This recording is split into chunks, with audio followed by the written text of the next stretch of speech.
ॐ अज्ञानतिमिरान्धस्य ज्ञानाञ्जनशलाकया चक्षुरुन्मिलितं येन तस्मै श्रीगुरवे नमः।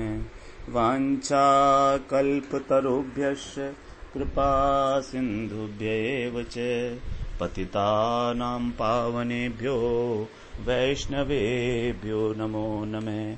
श्री कृष्ण चैतन्य प्रभो नित्यानंद श्री अद्वैत गदाधर शिवसदि गौर भक्त वृंद। हरे कृष्ण कृष्ण कृष्ण हरे हरे, हरे राम राम राम हरे हरे। हरे कृष्णा। आज हम लोग का रिवीजन क्लास है, 5th रिवीजन, जो हमने पिछले वीक में श्रवण किया। तो उसमें जो लेसन 6 अहंकार के बारे में बात किया था हमने, अहंकार और चित्त के बारे में। जैसे बताया, शरीर में हमारे जो स्थूल शरीर और सूक्ष्म शरीर में उसकी 4 वृत्तियां, मन, बुद्धि, अहंकार और चित्त। तो बुद्धि के बारे में हम पहले बात कर चुके थे, मन और बुद्धि के बारे में। अभी आज अहंकार और चित्त के विषय में थोड़ी चर्चा कर लेते हैं, जो हमने पिछले वीक में श्रवण किया कि हम जो भी हम जान गए हैं अहंकार के बारे में और चित्त के बारे में, तो उसको रियल लाइफ में हम कैसे अप्लाई करें, है ना। तो अब इसके विषय में हम विचार करते हैं। तो हम जैसे हमारे मन में विचार आता है तो पहले क्या आता है, हम 2 चीजें बताई थी कि कर्मों में हम जो आसक्त होते हैं वो 2 प्रकार से होते हैं। एक तो हमारे अंदर कर्तापन का भाव होता है और दूसरा हमको फल में आसक्ति होती है। ये दोनों चीजें हैं। तो अब इसमें ये अगर हम विचार करें तो पहले क्या होता है, पहले हम कर्तापन के भाव को हम बोलते हैं अहंता, और जो आसक्ति है उसको बोल देते हैं ममता। तो ये एक अहंता और ममता, ये 2 चीजें हैं जो हमारे को पैदा होती है हमारे अंदर, कोई भी कर्म करें हम। अब अगर विचार करते हैं तो पहले क्या होता है, पहले आएगा, अगर विचार करेंगे तो अहंता का अर्थ है मैंपन, कि मैं शरीर हूं। और जब मैं शरीर हूं तो पहले मैं आएगा और उसके बाद फिर मेरा आएगा। तो ममता उसके बाद आएगी। जैसे मेरा घर, मेरा धन, मेरा पुत्र, मेरी पुत्री, इस प्रकार जो है ममता बाद में आती है और अहंता पहले आती है। अब इसको अब हमको, तो पहले अहंता आई और बाद में ममता आई। अब हमें इसको ठीक कैसे करना है, जो सबसे सरल साधन है वो क्या होगा, सबसे सरल साधन होगा कि जो बाद में आई है चीज उसको हटा दिया जाए पहले, और जो पहले आई है फिर उसको हटाएंगे। जैसे अगर एक उदाहरण से समझें तो हमारे जो, अगर हम मान लीजिए एक छोटे मुख वाला कोई बॉक्स लेते हैं और उसमें हमने एक सेब डाल दिया और फिर हमने उसके बाद एक ऑरेंज डाल दिया। अब अगर हमसे कोई कहे कि तुम पहले सेब को निकालो, तो क्या हम निकाल सकते हैं? उसमें से सेब निकलेगा ही नहीं। पहले बाद में ऑरेंज डाला था तो पहले ऑरेंज को निकालना होगा, उसके बाद सेब निकल जाएगा।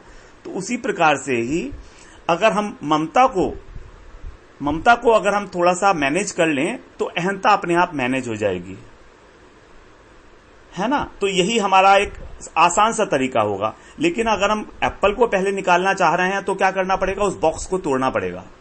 तो अभी हम बॉक्स को तोड़ना नहीं चाह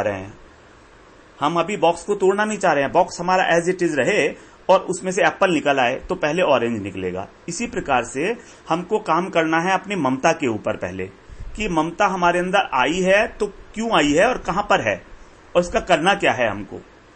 अब ये ममता बड़ी स्वाभाविक है, इसमें हम कुछ ज्यादा कर नहीं सकते, क्योंकि किसी भी चीज के साथ जब हम थोड़ा समय तक रहते हैं तो उस पर ममता हो ही जाएगी।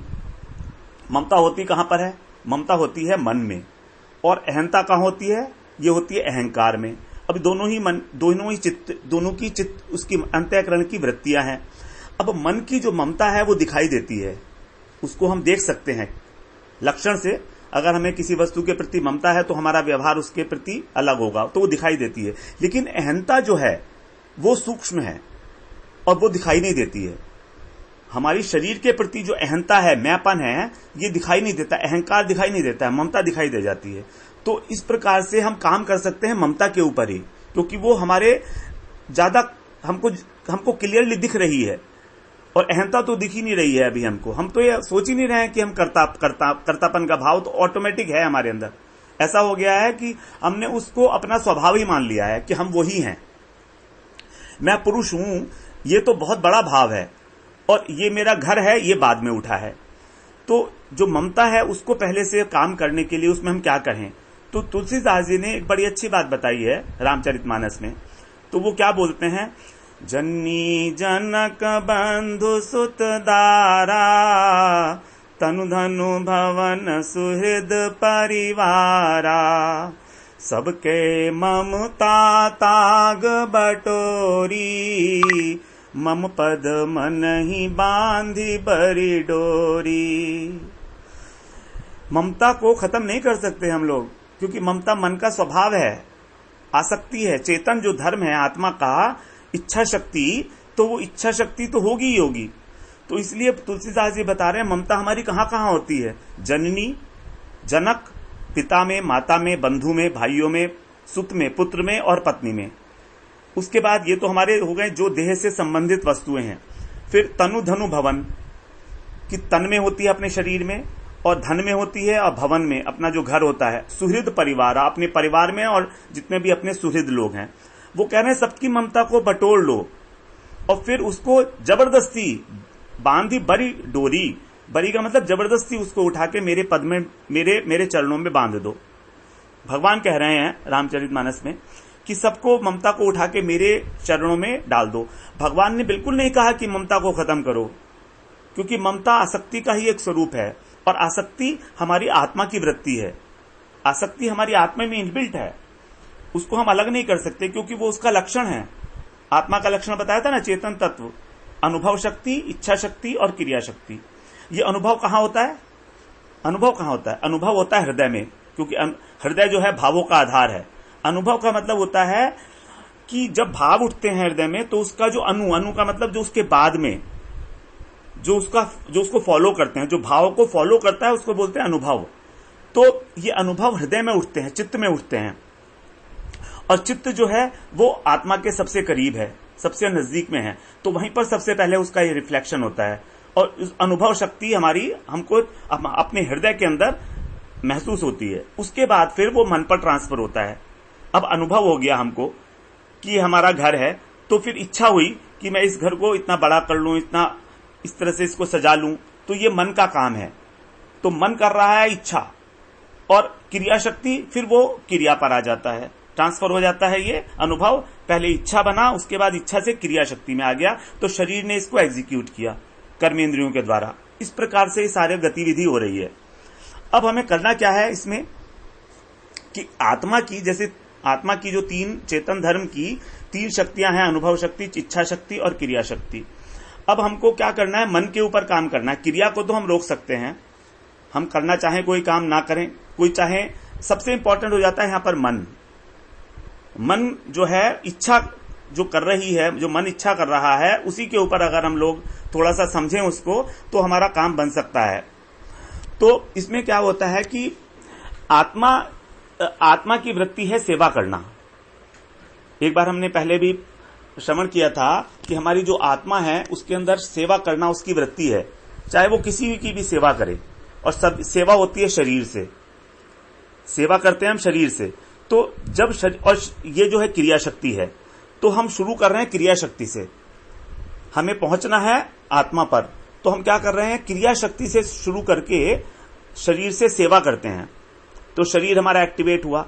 अब जब हमने सेवा की तो क्या हो रहा है कि जैसे जैसे हम सेवा करते हैं, वैसे वैसे जिस वस्तु की हम सेवा करते हैं वहां पर हमारी आसक्ति पैदा हो जाती है। हमने सबसे पहले क्रिया शक्ति को एक्टिवेट करने की बात की, क्योंकि वो बहुत क्लियरिटी से दिखती है। मन भी नहीं दिखता है जितना अच्छी तरह से हमको कर्मेंद्रियां दिखती हैं। तो हमने अपने सब कर्मेंद्रियों को और ज्ञानेंद्रियों को सेवा में लगा दिया, क्योंकि सेवा जो है जहां पर भी जाएगी वहां पर हमारी आसक्ति हो जाएगी। सेवा का अर्थ है एनर्जी। जहां हम सर्विस कर रहे हैं वहां पर हमारी एनर्जी जा रही है, और एनर्जी के जाने के कारण हमारी आसक्ति होगी, और उसमें वहां प्रीति भी पैदा हो जाएगी कुछ समय के बाद में। कैसे? स्वाभाविक है ये बात। जैसे कि अगर हम डेली, मान लीजिए घर के बाहर कोई कुत्ता बैठा हुआ है ना, और अगर हम उसको एक बिस्किट देने लगे, और हमने 10-15 दिन तक रोज उसको एक बिस्किट दिया, तो 15 दिन बाद जब वो दिखाई नहीं देगा 16वें दिन, तो हमको आश्चर्य से होगा कि अरे वो कहां चला गया, कुत्ता तो इधर ही हुआ करता था।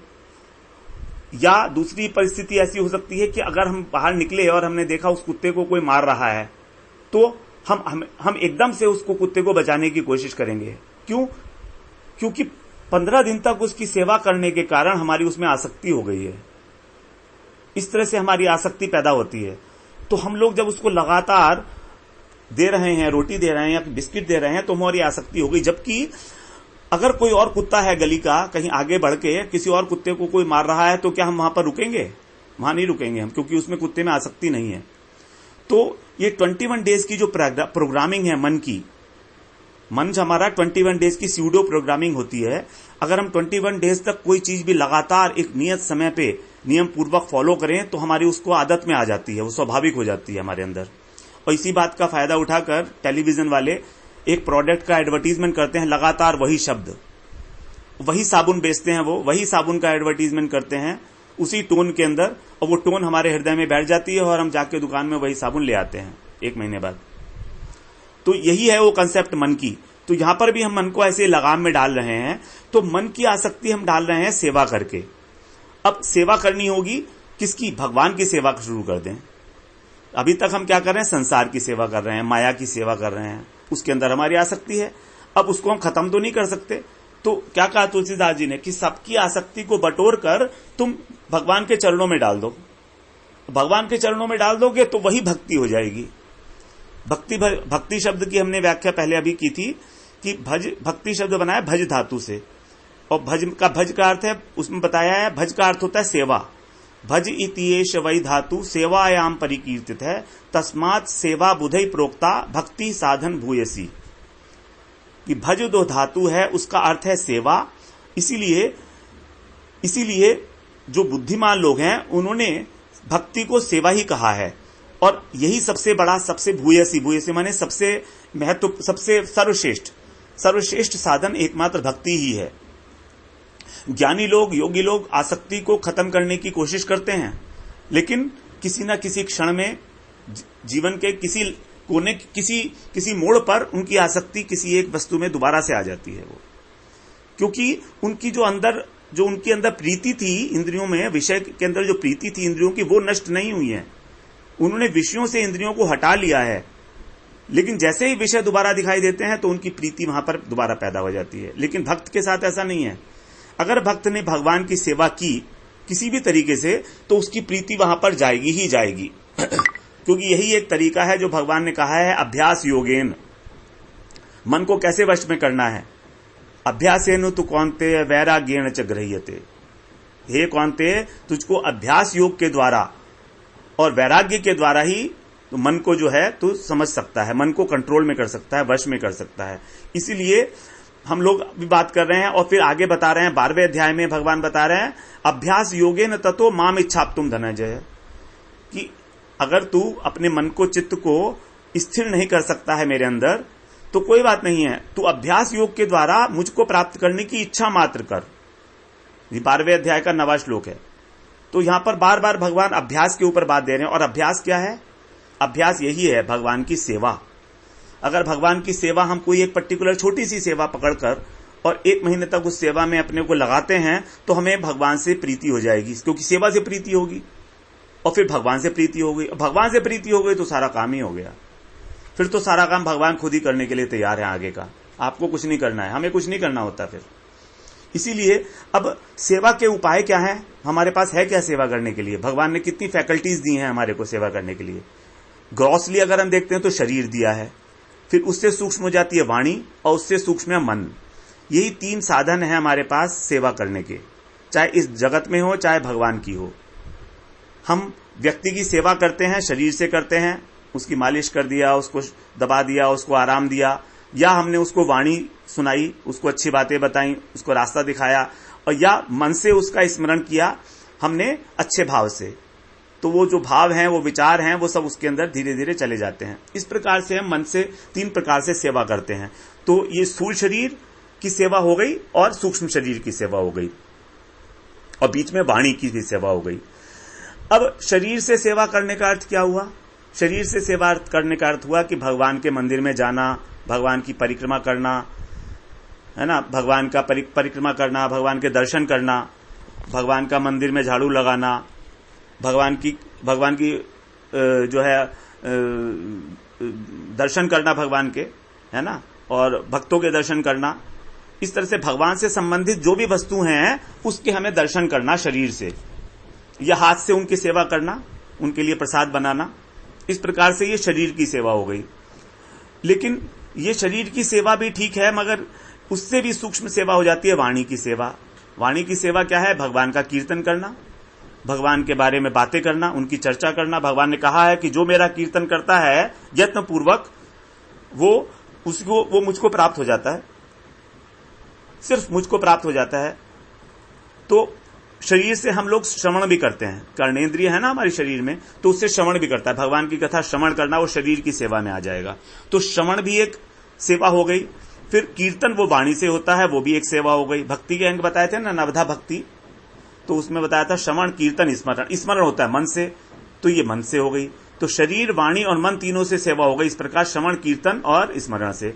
और फिर पाद सेवन वो शरीर से हो गया, अर्चन फिर शरीर से हो गया, वंदन शरीर से और मन से, दोनों से हो गया, है ना। और सख्य, आत्मनिवेदन, ये सारा का सारा संपूर्ण रूप से सब चीजों से हो गया। आत्मनिवेदन का मतलब होता है पूरा का पूरा समर्पण, शरीर से भी, वाणी से भी, मन से भी। तो इस प्रकार से हम लोग श्रवण करके, कीर्तन करके भगवान की वाणी का, भगवान के बारे में हरि कथा कह के, है ना, और उसके बाद उसका भगवान का स्मरण करके, जो भगवान की कथा हमने सुनी है, हम उसके ऊपर मनन चिंतन करके धीरे धीरे हमारी भगवान के अंदर स्वाभाविक से रुचि हो जाएगी। ये दृढ़, जैसे ही ये दृढ़ होता चला जाएगा हमारा अभ्यास। कैसे? कि हम पहले सुबह को जल्दी उठना शुरू करें, मंगला आरती अटेंड करें। इस प्रकार से अगर हम सुबह को जल्दी उठने लगे और भगवान का भजन करने लगे या हरि कथा सुनने लगे, तो वो आदत पड़ जाएगी। और फिर अगर नहीं मिलेगी तो हमको प्रॉब्लम होने लगेगी कि आज कुछ अच्छा नहीं लग रहा है, समथिंग इज मिसिंग। तो वो मिसिंग क्या है? वो यही है कि हमको उसकी आदत पड़ गई है। तो हम लोगों को भी संसार की चीजों की बहुत आदत है। सुबह को चाय नहीं मिलेगी तो हम लोगों को काम नहीं बनता है। चाय की आदत को छोड़ सकते हैं, आराम से छोड़ सकते हैं, कोई दूसरी आदत पकड़ लें, क्या प्रॉब्लम है? चाय पीने में हमको 15 मिनट लगते हैं, अखबार पढ़ने में 15-20 मिनट, टोटल आधा घंटे का टाइम। तो आधा घंटे में हम कोई भगवान की कथा सुन लें। क्यों नहीं कर सकते ये काम? और it is just a matter of 21 days in the technical terms. This is called the pseudo programming of the mind. It has been proved by the psychologists that it happens and it works and it has worked and $1 million industries are thriving on it. सारी advertisement industry इसी के ऊपर thrive करती है, बढ़ती है, आगे विकास होता है उसका। तो हम लोग बात कर रहे थे कि भगवान की प्रीति कैसे करें। जगत की प्रीति को ही उठा के थोड़ा थोड़ा करके भगवान में डाल देना है, और जगत के प्रति अपनी कर्तव्य बुद्धि से काम करते रहना है एज इट इज। जगत से कर्तव्य विमुख बिल्कुल भी नहीं होना है एक पल के लिए भी। ये सब अंदर की प्रोसेस है, बाहर तो किसी को पता भी नहीं लगेगा, बल्कि आप जगत में और बढ़िया काम करेंगे। You will be more efficient, because you were no more interested in the result. अब फल कैसा भी हो, उसमें आसक्ति जब खत्म हो गई तो आप 100% उसमें देंगे अपना, इस प्रकार से। और जब हम, and the time is also money, time ही हमारी एनर्जी है ना। तो हम जितना समय देंगे भगवान की कथा श्रवण के लिए, उनका अध्ययन करने के लिए, शास्त्रों का, गीता का पठन पाठन समझने के लिए जितना हम समय देंगे, उतना ही हमारा उसमें मन लगने लगेगा। हाँ, शुरू में जरूर हमारे को कष्ट होगा कि क्या मैं उल्टी सीधी बात लेके बैठ गया, अच्छा खासा पहले चल रही थी जिंदगी, अब बेकार सी होने लगी, ऐसा लग सकता है। लेकिन ऐसा नहीं है, क्योंकि जिस दिन जरा सा भी आनंद आ गया मन में, तो बस फिर वो छूटेगा नहीं। जैसे कि हमसे बैटरी नहीं छूटती है, लेकिन बैटरी छूटती है, मेरी भी छुट्टी है, सालों की आदत छुटी है। और कैसे छुटी? एक पल में छुटी है, एक दिन में छुटी है सिर्फ। उस दिन से नहीं पी तो नहीं पी, बस फिर नहीं पी। इसीलिए भगवान की कथा, अच्छा भगवान में मन लगाने से क्या फायदा, क्या होगा? क्योंकि प्रॉफिट तो देखना पड़ेगा ना। तो उसमें सबसे पहले जैसे भगवान के एक तो विषय में जान पाएंगे हम कि भगवान तत्वतः क्या है। भगवान तत्वतः क्या है, ये बुद्धि का काम है। तो बुद्धि जो है एक्टिवेट हो जाएगी हमारी। भगवान ने कहा है अगर मुझे कोई तत्वतः जानता है, तत्वतः का मतलब जानकर और मुझको अनुभव भी करता है, तो। और दूसरा फिर अगर हम उनकी महिमा को जान जाएंगे तो हमारी इच्छा भी हो जाएगी उनको प्राप्त करने की। हम उनको जान जाएंगे कि हाँ भगवान कितने महिमाशाली हैं, तो हमारी अपने आप से उनको प्राप्त करने की इच्छा होगी, चाहे हम चाहें या ना चाहें। क्योंकि जो भी एक अच्छी चीज होती है उसको प्राप्त करने की इच्छा होती ही होती है। जैसे एक मोबाइल है, अगर हमको अनुभव हो गया कि ये मोबाइल में बहुत सारे फंक्शंस हैं और हमारे लिए है उपयोगी हैं, तो ऑटोमेटिकली हमारा मन करेगा ये मोबाइल हम खरीद लें। या जैसे हम एसी में, अगर हम एसी में बैठ के उसका अनुभव कर लें तो फिर हमारा मन करेगा कि हाँ हम उसको खरीद लें। अगर हमने सिर्फ एसी के बारे में और किताब में पढ़ लिया कि ऐसे ठंडा करता है, ये होता है, वो होता है, ठीक है, उसके बाद फिर हमारी इच्छा पैदा हो जाती है उसकी महिमा सुन के। तो जब हमने अनुभव कर लिया तब एकदम से इच्छा हमारी बलवती हो जाएगी और फिर हम उसको प्राप्त करेंगे ही करेंगे।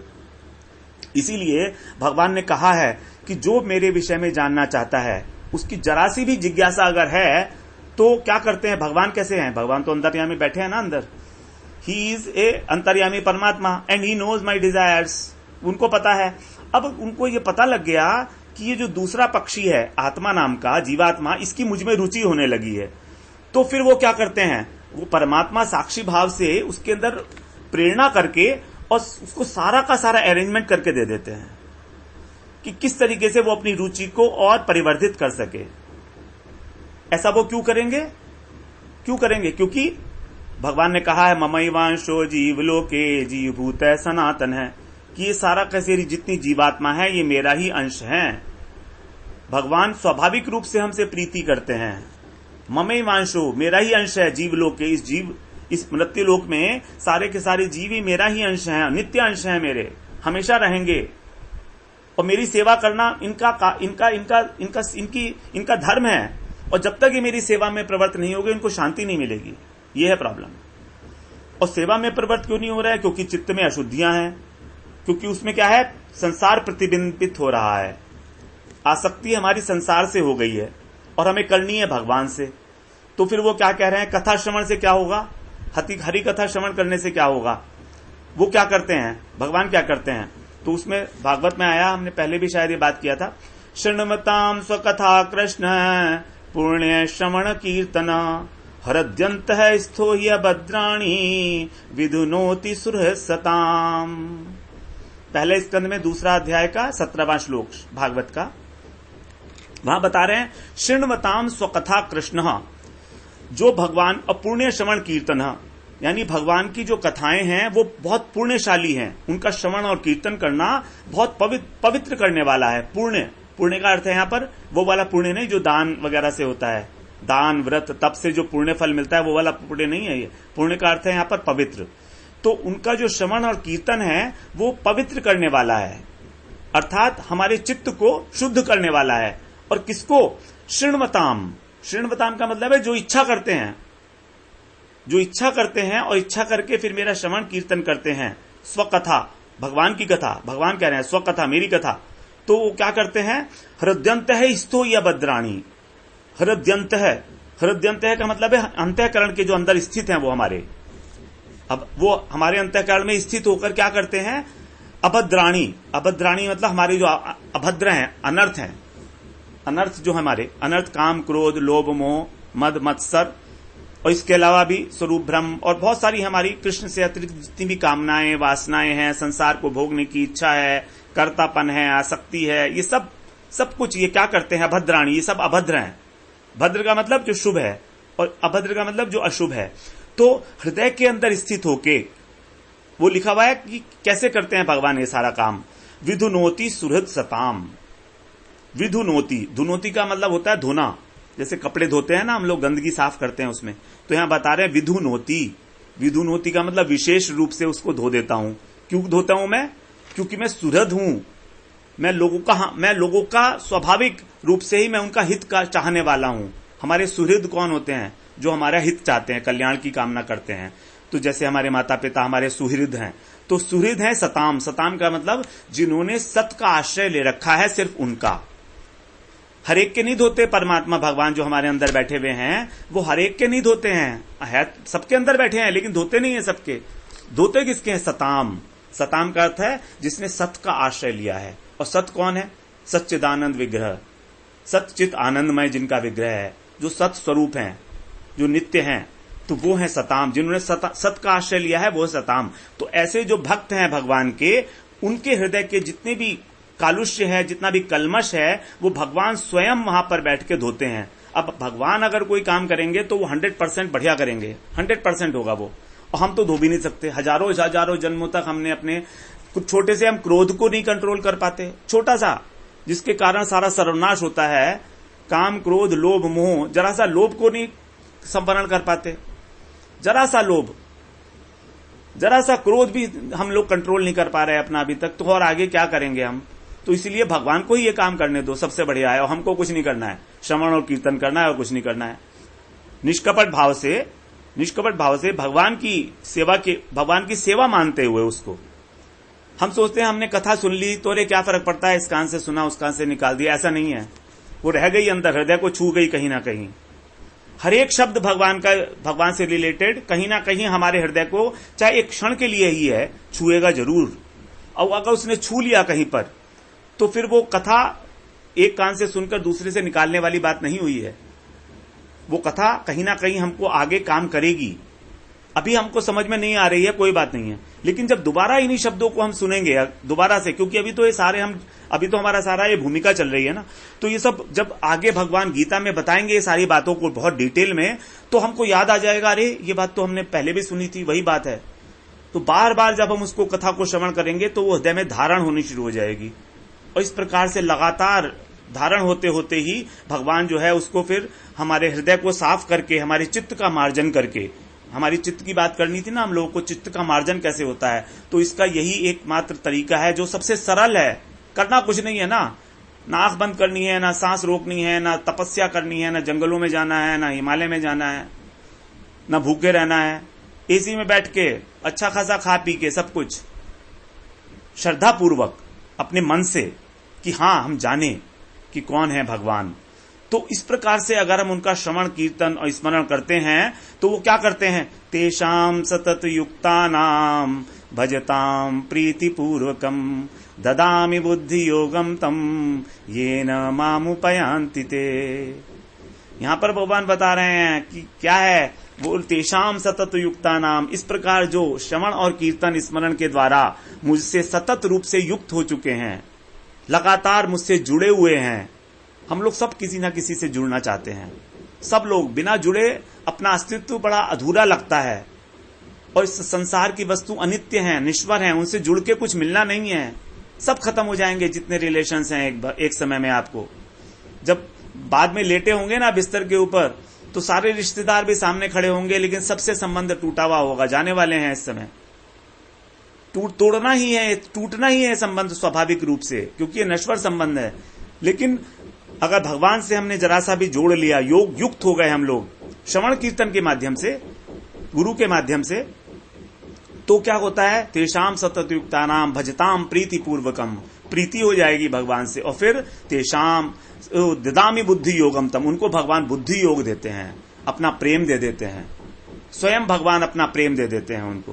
ददामि बुद्धि योगम तम येन माम उपयांति ते, जिसको प्राप्त करके वो लोग मुझको प्राप्त करते हैं, साक्षात मेरी सेवा प्राप्त करते हैं। भगवान की सेवा, भगवान में लीन नहीं हो जाते हैं, क्योंकि लीन होके फिर भगवान की सेवा नहीं हो सकती है। भगवान की सेवा तभी हो सकती है जब भगवान से पृथक हैं, और भगवान और पृथक ही रहेंगे, क्योंकि भगवान ने कहा है कि मेरा अंश कैसा है, सनातन है। सनातन का अर्थ है कि कभी जिसका अस्तित्व खत्म ही नहीं होगा, अर्थात वहां भगवान कह रहे हैं कि वो मुझ में कभी लीन हो ही नहीं सकता, क्योंकि वो एक अलग है अंश मुझसे। तो अंश अलग क्यों है, इसीलिए कि वो भगवान की सेवा करेगा, जो उसके स्वामी है उसकी सेवा करना ही उसका एकमात्र धर्म है। उसी में लगाने के लिए भगवान हमसे ऐसी बात कह रहे हैं। वांछा कल्पतरुभ्यश्च कृपा सिंधुभ्य एव च पतितानां पावनेभ्यो वैष्णवेभ्यो नमो नमः।